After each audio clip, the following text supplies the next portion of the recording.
네, 안녕하세요. 지난 시간에는 커피가 세계 최초로 예멘을 떠나 자바로 옮겨 심어진 이야기를 했습니다. 오늘은 커피가 카리브해, 즉 서인도 제도로 전파된 역사를 알아보겠습니다. 17세기 중반 해상 강국이었던 네덜란드는 영국과 잇단 전쟁에서 패하면서 힘이 약해집니다. 네덜란드는 점차 프랑스의 영향하에 놓이게 되죠. 네덜란드 암스테르담 시장이었던 니콜라스 비첸이 프랑스의 태양왕 루이 14세에게 커피 묘목을 선물한 것이 1712년이었습니다. 하지만 제대로 키우지 못해 죽이고 말았습니다. 비첸은 이듬해 다시 묘목 하나를 선물하였습니다. 이 묘목은 빨갛게 익은 커피 체리가 달려있는 채로 유리로 만든 안전한 용기에 넣어져서 옮겨졌습니다. 이 왕은 이 나무를 위해 프랑스 최초의 온실도 지었습니다. 루이 14세는 커피 체리를 직접 수확하는 기쁨도 맛봤다고 합니다. 이 수확한 커피를 직접 볶고 내려서 방문객들을 대접할 정도로 루이 14세의 커피에 대한 관심은 대단하였다고 알려져 있죠. 아쉽게도 루이 14세는 이런 즐거움을 3년밖에 누리지 못하고 1715년에 사망했습니다. 재위기간은 무려 72년 3개월이었습니다. 이렇게 왕궁 온실에서 자란 어린 커피 나무 중 하나가 카리브해로 옮겨지는 이야기가 전해지고 있습니다. 용감한 해군 장교 가브리엘 마티우드 클리에가 주인공입니다. 프랑스 왕립 식물원의 커피나무 몇 그루를 한 여인을 통해 어렵게 손에 넣습니다. 커피 역사에서는 여자들이 남자에게 눈이 어두워져 이 커피나무를 빼돌리는 것이 자주 나옵니다. 여성은 사랑에 약하다는 고정관념이 이런 서사들의 반복을 통해 만들어집니다. 드클류에는 두 차례에 걸쳐 커피나무를 가지고 카리브해의 소 앤틸리스 제도 끝에 있는 섬 마르티니크를 왕래했습니다.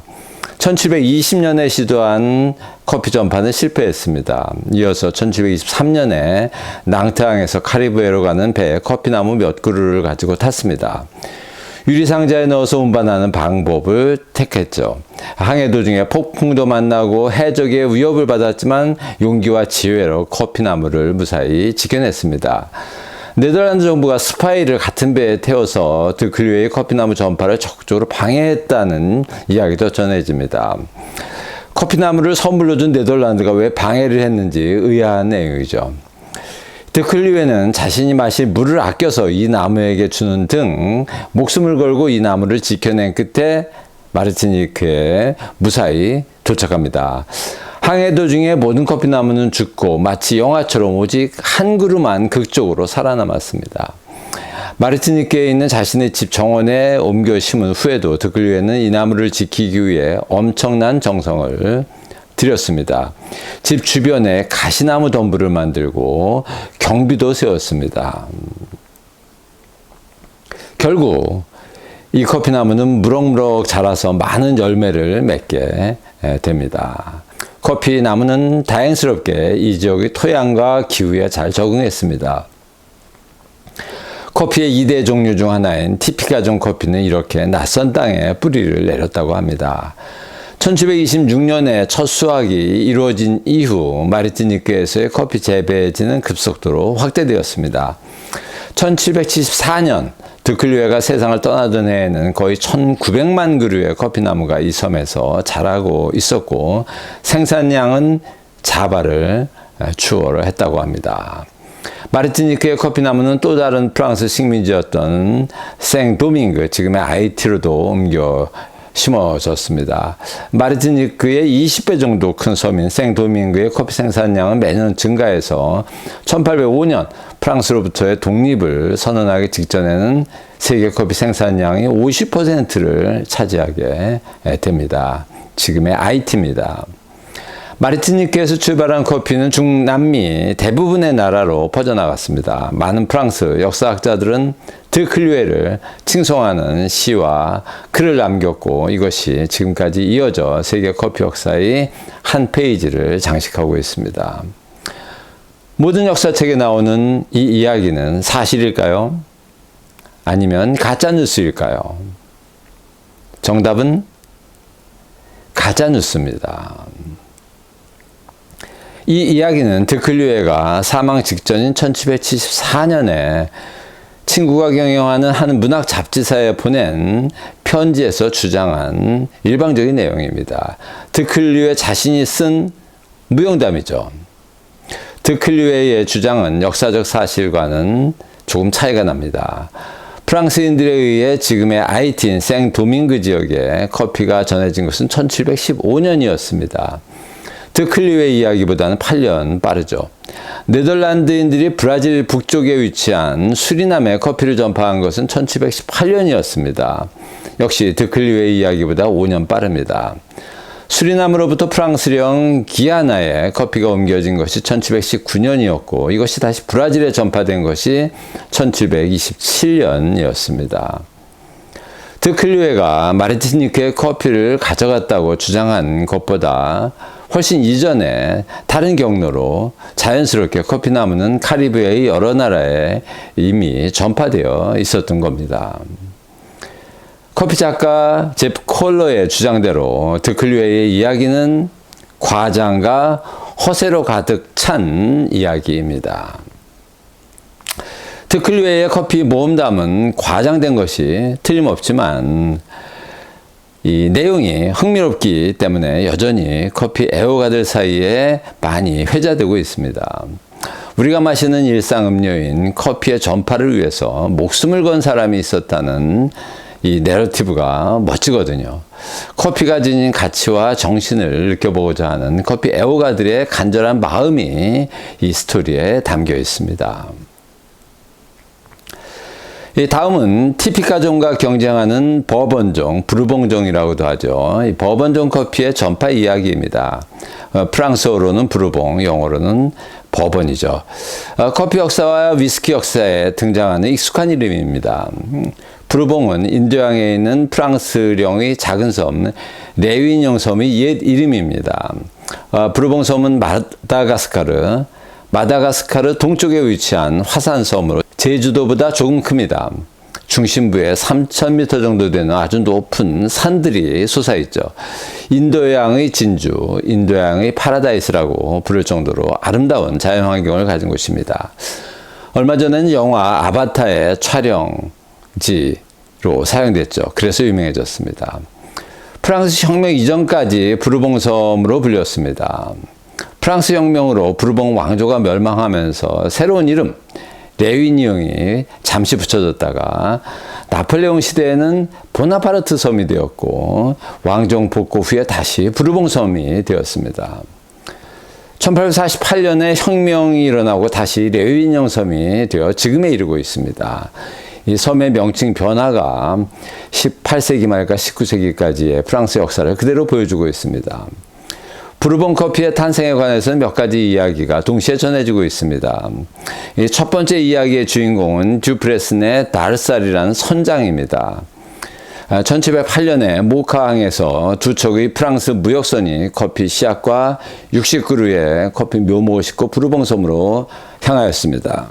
부르봉섬에 옮겨 심어진 커피나무들은 아쉽게도 적응하지 못하고 다 죽었습니다.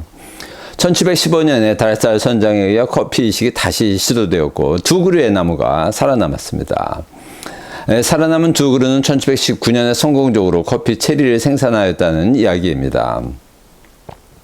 다르살에 의한 1715년 시도 또한 실패했고 1718년에 이루어진 세 번째 시도가 마침내 성공하였다는 또 다른 이야기도 전해집니다. 이 커피 나무가 열매를 맺은 것이 1721년이었다고 합니다. 두 번째 이야기의 주인공은 예멘 모카에 주재하던 상인 앵베르입니다. 앵베르는 예멘의 왕을 괴롭히고 있던 귀 염증을 치료해 줌으로써 왕의 신임을 얻었습니다. 그가 예멘 왕으로부터 그 대가로 60그루의 커피나무를 얻어서 부르봉섬으로 가는 배에 실어 보냈습니다. 1715년 9월 25일에 부르봉섬에 도착하였는데 그중 20그루가 살아남아 있었습니다. 이 나무들은 생데니스에 사는 마르탱 형제에게 보내졌습니다. 그런데 20그루 중 살아남은 것은 오직 2그루였습니다.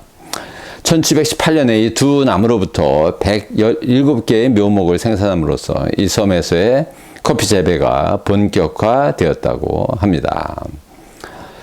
이런 외부 전래설, 즉 외부로부터 커피가 이식됐다는 이야기와는 달리 커피가 이 지역에서 이미 자생하고 있었다는 주장도 있습니다.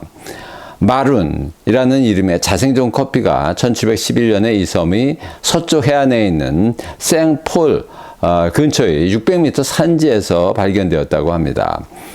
이것을 발견하여 파리로 가져간 사람은 프랑스 동인도 회사 직원 다르당크루였습니다.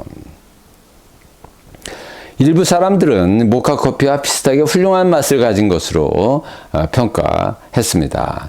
다르당크루는 생두의 모양이 모카 커피보다 조금 크고 끝부분이 조금 뾰족한 모양을 지녔다는 기록을 남겼습니다. 루이 14세의 커피를 키웠던 유명한 식물학자 주시에는 부르봉 커피와는 다르다. 생두가 좀 길고 조금 날씬하며 녹색은 더 진하다고 묘사했습니다. 문제는 이 커피나무가 열매를 2년에 한 번 맺는다는 단점이었습니다. 결국 예멘에서 건너온 커피와의 경쟁에서 서서히 밀려나 자생종 커피는 사라지고 말았습니다. 부르봉 커피가 파리에 처음 소개되었을 때 반응은 긍정적이지 않았습니다. 커피 상인들은 이 커피의 맛에 대해서 비록 커피를 닮았지만 커피라고 부를 수 없을 정도라고 혹평을 하였습니다.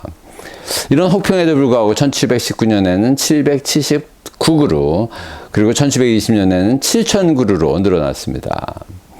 프랑스에서의 커피 유행과 함께 재배 지역은 점차 늘었고 1727년경에는 10만 파운드 혹은 25만 파운드 가까이 생산되기에 이르렀습니다.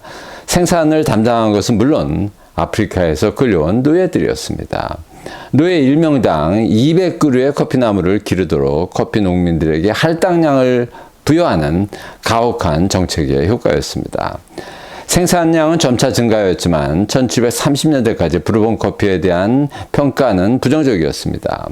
곰팡이 냄새가 난다거나 설 익은 맛이 난다거나 하는 비판이었습니다. 당시 프랑스 사람들이 커피 맛 평가 기준은 오랫동안 마셔왔던 예멘 모카 커피였기 때문입니다. 이 새로운 커피가 프랑스 사람들의 미각에 적응하는 데는 적지 않은 시간이 필요했습니다.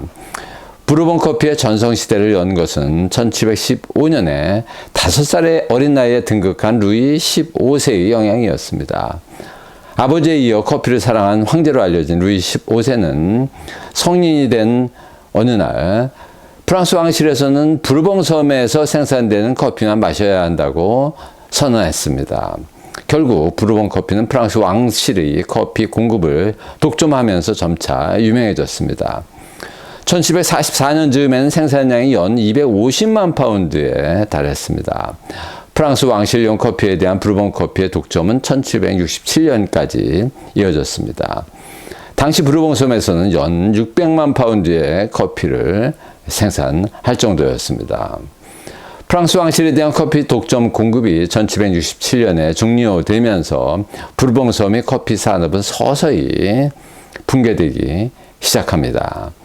1789년에 시작된 프랑스 혁명의 소용돌이 1806년과 1807년에 닥친 두 차례의 사이클론, 그리고 이어진 가뭄, 그리고 카리브해산 커피의 등장 등으로 이 지역 커피 농장 대부분이 파괴되고 말았습니다. 이후 부르봉 섬에는 커피 대신 사탕수수 재배가 유행하게 됩니다. 이런 역사를 가진 이 지역 커피 나무에 부르봉이라는 명칭이 붙여진 것입니다. 현재 우리가 마시는 아라비카종 커피의 2대 조상 중 하나가 바로 레이니옹 섬을 통해 전파된 부르봉종, 영어식으로는 버번종이고, 다른 하나가 자바와 카리브해를 통해 퍼져나간 티피카종입니다. 이 두 종에서 파생된 다양한 변종이 현재 아라비카종 커피의 대부분을 차지하고 있으며, 적게는 20여 가지 지역 이름을 붙여 구분하면 수백 가지 이상에 이르고 있습니다. 부르봉종 커피는 티피카종에 비해 나무는 조금 작지만 나뭇가지는 더욱 무성합니다. 티피카에 비해 잎이 넓고 커피 체리는 더 둥근 모양이죠. 생산량도 20% 내지 30% 정도 더 많습니다. 달콤하고 밝은 산미를 자랑하는 우수한 커피지만 기후나 토양에 예민하기 때문에 재배가 어렵다는 단점이 있습니다. 예, 오늘은 아라비카 커피의 2대종인 티피카와 부르봉의 탄생 이야기를 전해드렸습니다. 감사합니다.